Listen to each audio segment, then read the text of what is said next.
Luke 21. And he looked up and saw the rich man casting their gifts into the treasury. And he saw also a certain poor widow casting in thither 2 mites. And he said, Of a truth I say unto you, that this poor widow has cast in more than they all. For all these of their abundance has cast into the offerings of God. But she of her penury hath cast in all the living that she had. And as some spake of the temple, how it was adorned with goodly stones and gifts, he said, As for these things, which ye hold, for the days will come, in which there shall not be left one stone upon another, that shall not be thrown down. Pause right there. So we've been through Matthew, we've been through Mark. This is Luke. So Luke gives a little more detail about this incident here. Everyone else just jumps like right into it. Luke is the only one who's talked about the widow and the 2 mites so far in this particular incident. Okay, so I'll start again at verse 6. As for these things which ye behold, the days will come in which there shall not be left one stone upon another that shall not be thrown down. And they asked him, saying, Master, but when shall these things be? And what sign will there be when these things shall come to pass? Verse 8. And he said, Take heed that ye be not deceived. There we go with that again. Verse 8. And he said, Take heed that ye be not deceived, for many shall come in my name. Now these are the people who are saying Jesus is Lord. You know, saying, yeah, Jesus is Christ. You know, these could be the pastors. This could be the preachers. These could be the evangelists. These could be just snakes in the grass, deception, you know, schemers. These could even be angels or fallen angels.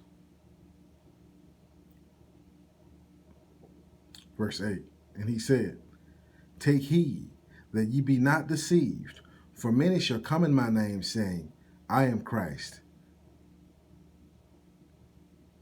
And the time draweth near.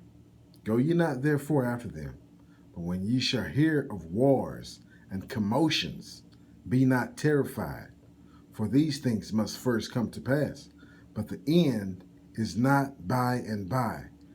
Then said he unto them, Nation shall rise against nation. We know that's the ethnos against ethnos. And kingdom against kingdom. And great earthquakes shall be in divers places. Yeah, we know that the earthquake in Hawaii just set off. The earthquake in Guatemala just set off. And there have been hundreds of, volcano in Hawaii, volcano in Guatemala. And there have been hundreds of earthquakes affiliated with those. Okay. And there's something else going on that we could talk about later with what I have in the margin. Isaiah 24, if you've never read that, you should. It's where God talks about how he's going to turn the earth upside down, which I don't know if you know anything about CERN, the Large Hadron Collider. Well, let's get off the subject. Let's get back to what we're talking about. Okay. So I'm going to start at verse 11 again.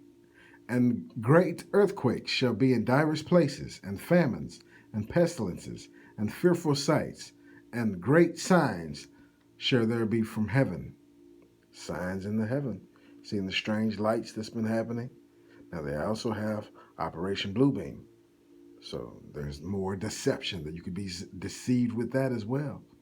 I mean, you just really have to know the Lord right now.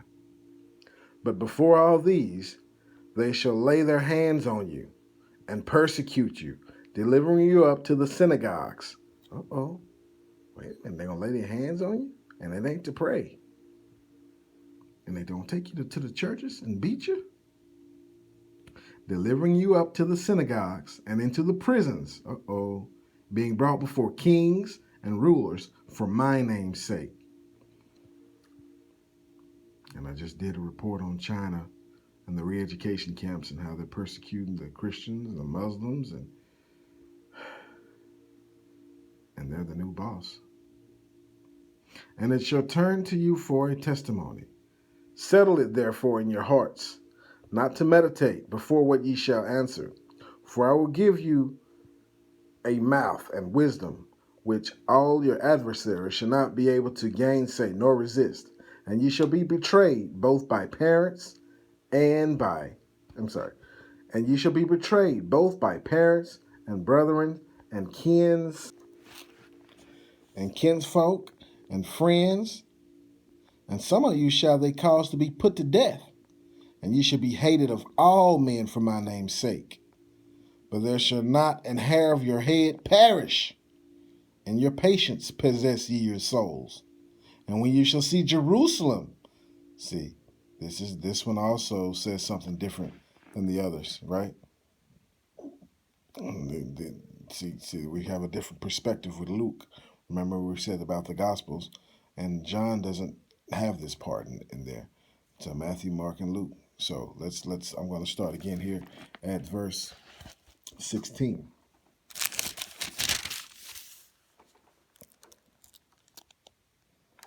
And ye shall be betrayed both by parents and brethren and kin and friends, and some of you shall they cause to be put to death, and ye shall be hated of all men for my name's sake. But there shall not an hair of your head perish, and your patience possess ye your souls. And when you shall see Jerusalem compassed with armies, Jerusalem is fighting right now, and it looks like they're going to be fighting against Iran, and they're surrounded with one army right now.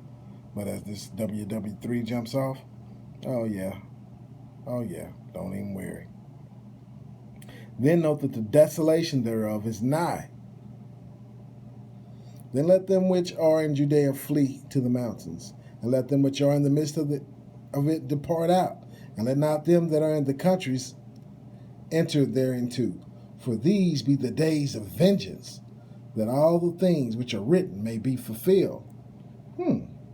He ain't said nothing about getting nobody out before he come. But woe unto them that are with child, and to them that give suck in those days, for there shall be great distress in the land, and wrath upon this people. Now this is the wrath of Satan, and we're not reserved for the wrath of God. So we're gonna be with him when he pour his wrath out. But that's in Revelation, the book of Revelation. We'll get there, Lord willing. And they shall fall, verse 24.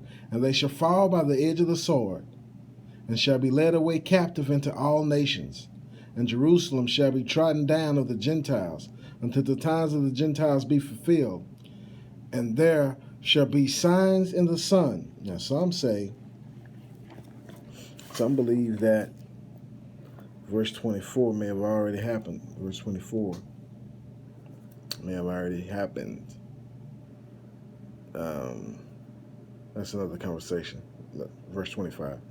And there shall be signs in the sun, like the blood moons and all that type of stuff, and in the moon, and in the stars, and upon the earth distress of nations, with perplexity, the sea and the waves roaring, men's hearts failing them for fear and for looking after those things which are coming on the earth.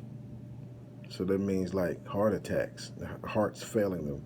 And, they trembling and shaking, and some might die because they're just too scared. It's too fearful. I have, again, over in the margin, I have Genesis 1:14, Isaiah 24:18, Zechariah 14:2. And let's start at 26 again. Men's hearts failing them for fear, and looking after those things which are coming on the earth. For the powers of heaven shall be shaken. And then shall they see the Son of Man coming in a cloud with power and great glory. And when these things begin to come to pass, then look up and lift up your heads, and your redemption draweth nigh. And he spake to them a parable. Behold, the fig tree and all the trees, when they now shoot forth, ye see and know of your own selves that summer is nigh and at hand. So likewise, ye, when ye see these things come to pass, know ye that the kingdom of God is nigh at hand. Verily I say unto you, this generation shall not pass away till all be fulfilled. Heaven and earth shall pass away, but my words shall not pass away. And take heed to yourselves, lest at any time your hearts be overcharged, lest at any time your hearts be overcharged with surfeiting and drunkenness and cares of this life, and so that the day come upon you unawares. For as the snare shall it come on all them that dwell on the face of the whole earth. Watch ye therefore, and pray always that ye may be accounted worthy to escape all these things that shall come to pass, and stand before the Son of Man. Here we go.